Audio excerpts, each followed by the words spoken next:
टोला पे, ये बिशुनपुर तिवारी टोला का गांव है और जो देवरिया की तरफ से ये रोड आती है, मौसी रोड पे खड़ा हूँ।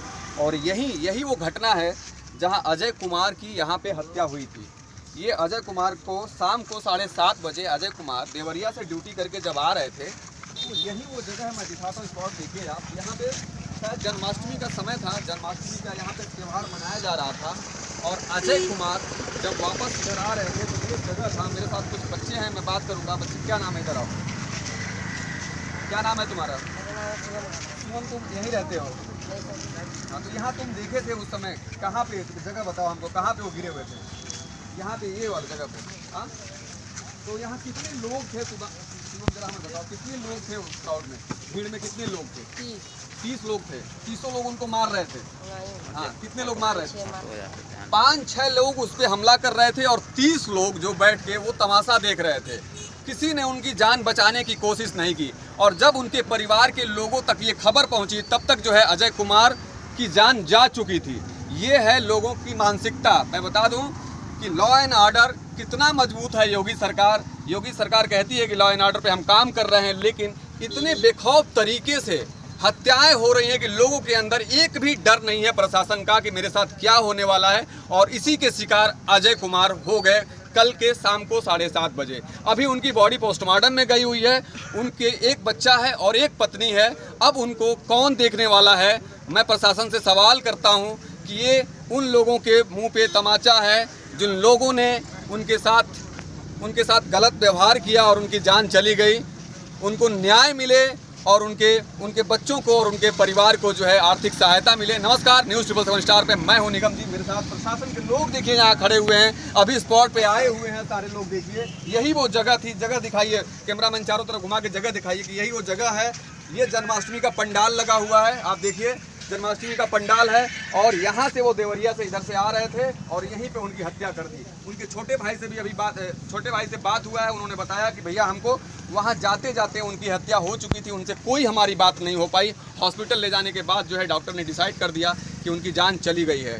फिर भी मैं यहाँ से लाइव बना हुआ हूँ, आपको दिखाऊँगा कि अजय को कितना न्याय मिला और प्रशासन कितनी उनकी मदद की। नमस्कार, न्यूज़ 777 स्टार पे मैं हूँ निगम जी और मैं हूँ इस समय बिशुनपुर तिवारी टोला में। ये बिशुनपुर तिवारी का टोला है, मेन रोड का ये टोला है। और यहाँ पे अजय कुमार का ये घर है जो 8/9/2023 को शाम को 7:30 बजे देवरिया से ड्यूटी करके अपने गांव आ रहे थे। और गांव आने के बाद रास्ते में उनके घर से 100 मीटर की दूरी पर उन्हें रोका गया कुछ लोगों द्वारा और फिर उन पे हमला किया गया। और हमला करने के बाद जब उनकी जान चली गई, तब जो है उनके छोटे भाई को ये बात खबर मिली। क्या नाम है सर आपका? सर मेरा नाम अभय कुमार है। अभय, कैसे घटना को आप जाने?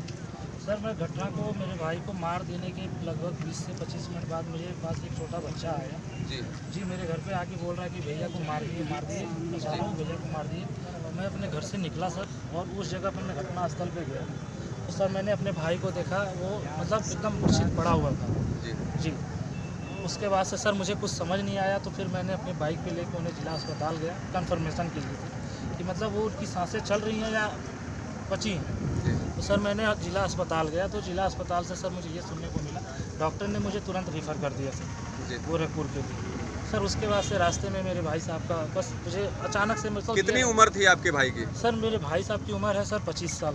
25 साल। क्या करते थे आपके भाई साहब? सर मेरे भाई साहब एक प्राइवेट लिमिटेड कंपनी में थे, मयूर मोटर्स में, वो वर्कशॉप में मैनेजर के पोस्ट पे। देवरिया में? जी सर देवरिया में शर्मा ढाबा के पास है मयूर मोटर्स, उसमें वो वर्कशॉप में मैनेजर के पोस्ट पे थे जी। वो ड्यूटी करके सर घर आ रहे थे और अचानक मेरे घर से लगभग 100 मीटर की दूरी पे उन्हें लगभग 4 से 5 बदमाशों ने मिलकर, मेरे गांव के ही गिने चुने लड़कों हैं, उनको मैं नाम दे चुका हूं आपको।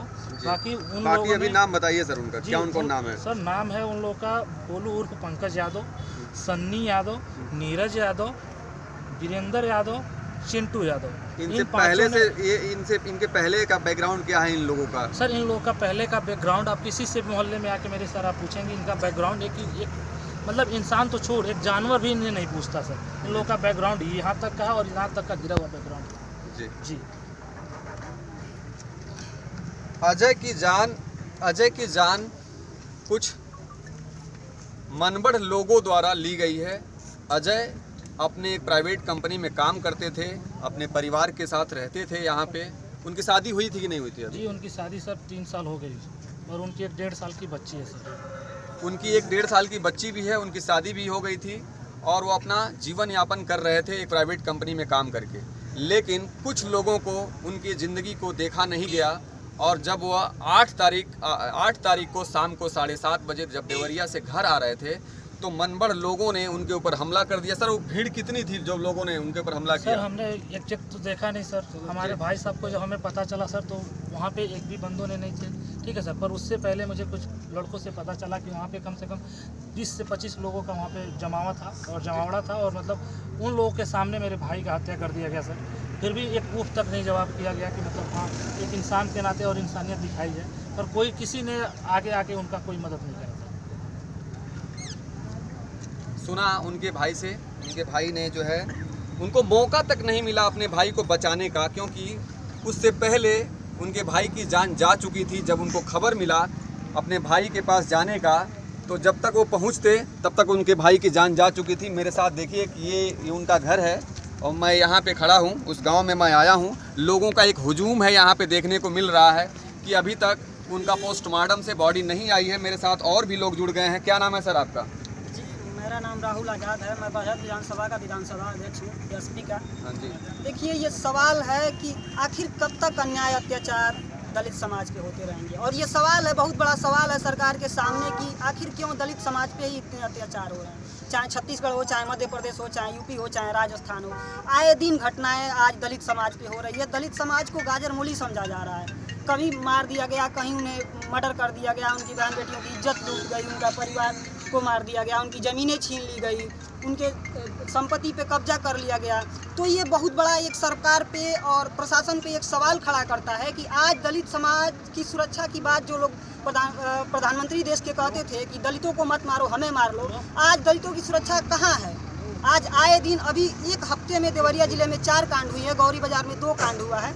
तो ये दर्शाता है कि ये सिर्फ जो है सरकार दिखावा कर रही है और दलित का कोई अस्तित्व नहीं रह गया है। अब ये लड़ाई आर पार की होगी और ये लड़ाई अपने हक अधिकार की होगी। आखिर कब तक हमारा भाई मरता रहेगा? आज यहाँ हुआ, कल कहीं और हो रहा है। पुलिस की कार्रवाई इसमें क्या हो रही है बताइए? पुलिस की कार्रवाई बस यही है कि बस अटरंडम पूरा कर ले रही है पुलिस। चूँकि क्या है कि एक्चुअल में जो कार्रवाई होनी चाहिए, अगर एक बार कार्रवाई हो जाए तो दूसरी बार अपराधी कांप जाएंगे और वास्तव में उनके ऊपर कार्रवाई हो जाए तो ये लोग ये सब अंजाम करने के लिए बिल्कुल नहीं सामने आएंगे। लेकिन जो वास्तव में एक मुजरिम के साथ, वो किसी भी जाति धर्म से हो, एक मुजरिम होता है और किसी भी व्यक्ति की हत्या एक गैर कानूनी अपराध है। किसी भी जाति धर्म के इंसान की हत्या नहीं होनी चाहिए। वो किसी भी, हम लोग हर जाति धर्म के लोगों की अगर हत्या होती है तो उसके हम लोग विरोध में हैं। किसी की हत्या नहीं होनी चाहिए।